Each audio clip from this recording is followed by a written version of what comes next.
Jake. Two mil? Oh, they're shaking lefty.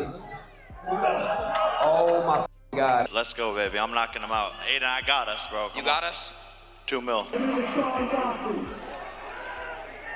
The stakes get higher and higher as the press conference for the much-awaited Jake Paul versus Gervonta Tank Davis takes an interesting turn, leading to fighters betting over their own wins. At the most recent press conference held between the two contenders, the tension was palpable as the fighters went face-to-face against each other, sizing up the other. While a reporter tried to rile Gervonta up by letting the boxer know he bet against him, things took an interesting turn as Jake got himself involved in said bet, agreeing to a whopping $2 million bet on him winning.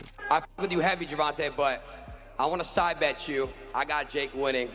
We already side betted though. We already did. What was the bet? 200. Let's go 250. Let's go 500. No, hell no.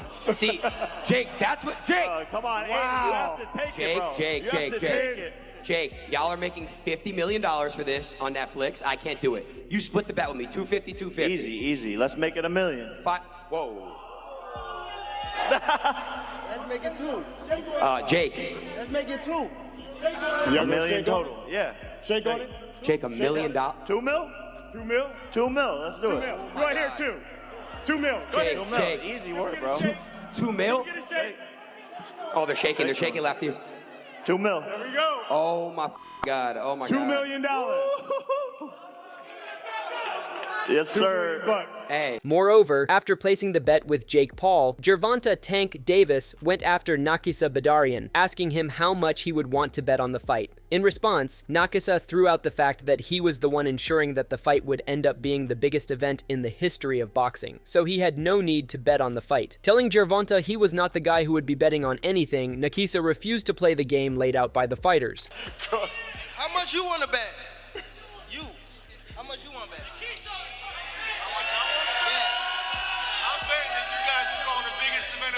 Let's bet. I'm not betting on This the your fight. guy. I'm not betting on the fight. This your guy. I'm not betting on the fight. No. That, by the way, for people who are talking, that's Tank talking to Nakisa Badarian, of course, one of the co-founders of MVP. That's the guy. All right, over here. Additionally, after the press conference, when asked whether the bet would be materialized or not, Jake Paul claimed that usually during such fights, when these claims are made, they are not brought to action, but this time they will sign an actual contract to make sure it comes true. Nakisa Badarian, standing beside Jake, claimed that Tommy Fury had not signed any contract when it came to the bets they made, but later came back asking for the money. It's $2 million on the line, me and Adin Ross versus Gervonta Davis. And, you know, a lot of these bets don't become materialized with these boxers when they say it on stage, but we're gonna go get a contract drawn up right now. Just like with Tommy Fury, we made the bet, and we actually tried to get him to sign the contract for it. He didn't sign it, and then he's like, hey, where's my money? I beat Jake Paul.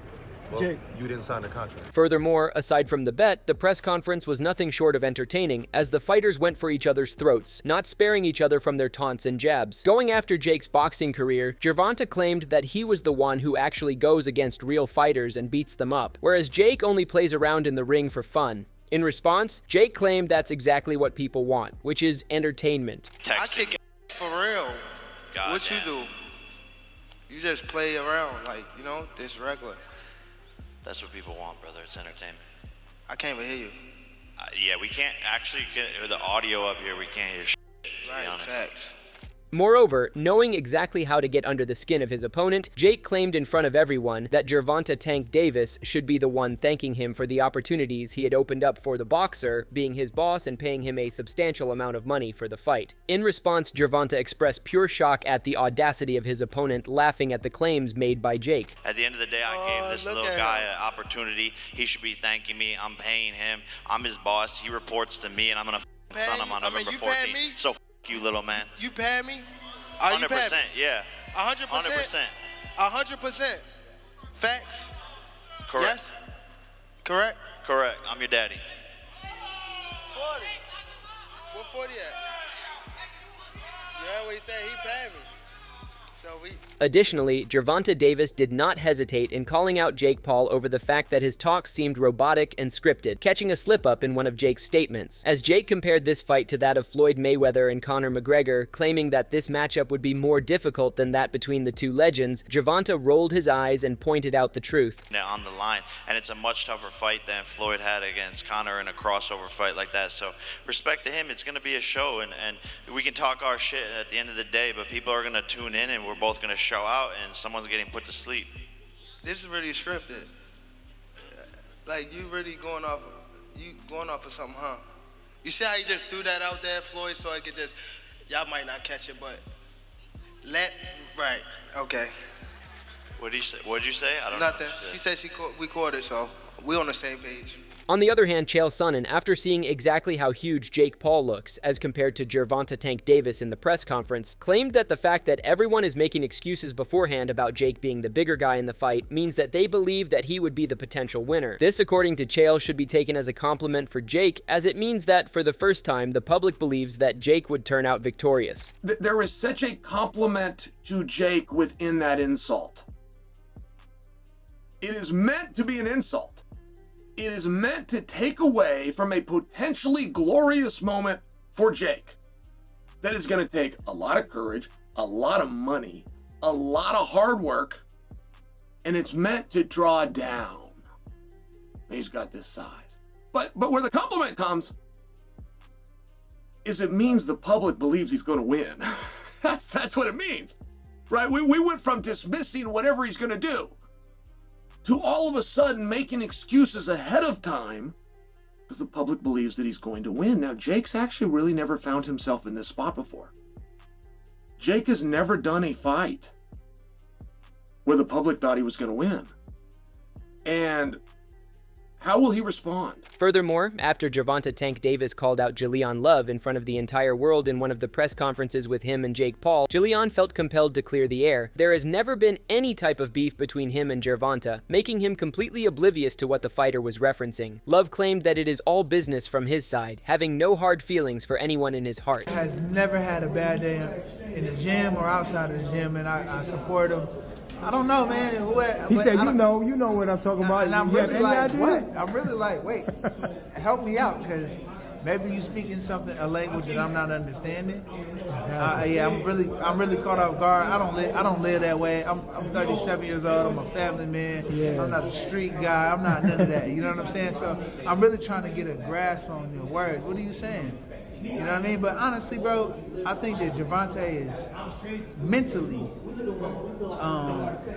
got some things he need to figure out. You know what I mean? Because this beef ain't with me. At the end of the day, we're doing business. And it makes you a bunch of money, and it makes us a bunch of money. So at the end of the day, man, it ain't nothing but love from over here. I don't know no information. I'm not a spy. Additionally, commenting on the face-off between the two fighters and the way that Jake Paul pushed Gervonta Tank Davis, Showbiz claimed that the YouTuber-turned-boxer had a look of fear in his eyes this time around. According to Showbiz, the Tank that we saw in this press conference was a more confident version of him, sizing up his opponent and smirking in response to the scared look Jake wore on his face. Jake scared.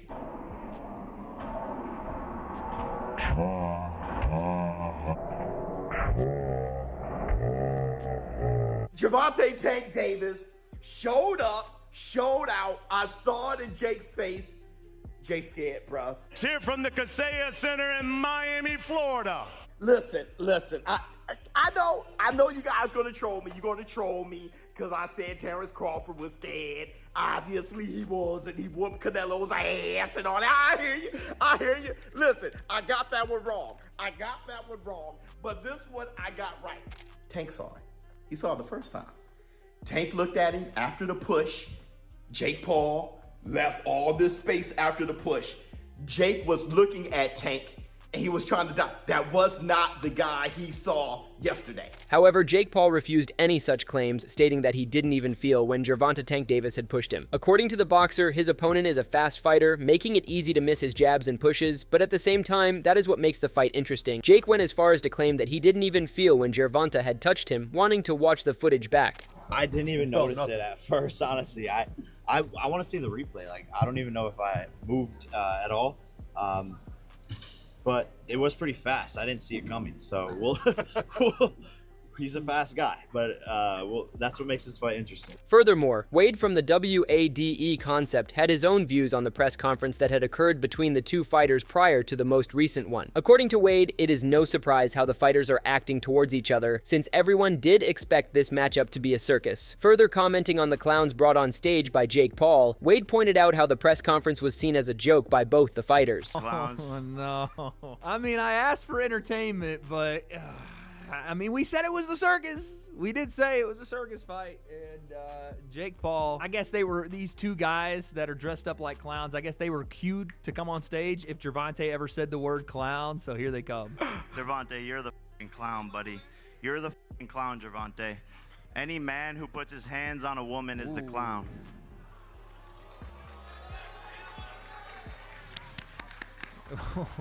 I got you a poodle. Now, okay. Now, since we on this, if I just put my dropped the fucking balloon and they're out. I'm surprised that guy got that close to Gervonta, but yeah. if I put my hands on females or anything like that, right? If I put my hands on females. Moreover, Daniel Cormier gave his own 2 cents on the matter, claiming that no matter what the critics say, after the press conference, it is obvious that Jake Paul is trying to build his own pathway in the sport of boxing. According to Cormier, Jake has been able to do something no one else dared to do, making his own rules and forcing the world to follow them as he pleases. Daniel stated, "Jake Paul has been able to carve out and make his own lane in boxing, and I've never seen anything like it." Daniel continued by saying, "He kind of makes his own rules, and it seems like people are playing by those rules." Adding to that, another renowned boxer, Rolly Romero, shared his views about the matchup between Jake Paul and Gervonta Tank Davis, claiming that there is no telling who could win that match. According to Rolly, he would like to claim that the fighter with the larger build would win, but Terrence versus Canelo proved that the smaller fighter should not be underestimated, specifically if he's someone like Gervonta Davis with years of experience. Tank has an unreal boxing ability and Jake Paul is really big, but the last time I said somebody was going to be bigger, they weren't that much bigger, but I think in this case somebody's actually a lot bigger, so. Did you see the face-off? Like he's a lot bigger. Even though I know it's like 190 is 195 is gonna be the limit, but it's still like Tank fights at 30, 35. Is that the rehydration limit or? They asked him about rehydration and they said no comment. So I don't know what's going on with that. That's scary. That's scary. That's a lot of difference, but I mean, obviously, if we're gonna give it to skill-wise, we're gonna give it to Gervonta, you know? Like, there's no ifs, ands, questions, or any of that stuff. But like I said, size can play a big factor. Like I said, what are you going to do if he just grabs you? Furthermore, speaking of the Canelo versus Terrence fight, it seems like Jake Paul has his eyes set on another prize, aiming higher and higher in the sport of boxing. According to the boxer, he would easily be able to take down Canelo Alvarez if they went against each other, being confident in his sparring and boxing abilities. While praising Terrence Crawford and his fighting prowess, Jake believes he can meet the legend's standard and beat Canelo Alvarez. What did you make of Canelo's performance? Did it take off the interest at all? Do you think he's losing a step? Yeah, I mean, he's still an amazing fighter. I think Terrence Crawford is just that incredible. I think he's probably one of the best fighters we've ever seen in the ring, period. So credit to Terrence. He showed out at a higher weight class. But Terrence is just that guy right now. Does it make you more confident that you can beat Canelo seeing his performance against Terrence? Yeah, I mean, absolutely. I've always believed in myself in the fight against Canelo and sparring some of the people that he's fought against and knowing what I'm capable in the ring and seeing what they do. I know that I can beat Canelo Alvarez, and everyone's always said it as a joke or this and that, but it's going to happen. While the press conferences and promotions for the fight go on at a rapid pace, the jabs thrown by each other during such events further ignite the excitement in the fans, who are eager to know what happens next. The critics analyze the body language and actions of the fighters, while the fans cheer their favorite fighter on, confident that they will take the win. Let us know in the comments below who you believe would be able to prove their words right and leave the ring as the victor. Would Jake Paul win the $2 million he so happily bet on, or will Gervonta Tank Davis once and for all prove that Jake Paul cannot win against actual boxers and fighters? Don't forget to like, subscribe, and hit that bell icon so that you can stay updated on the latest updates. See you soon.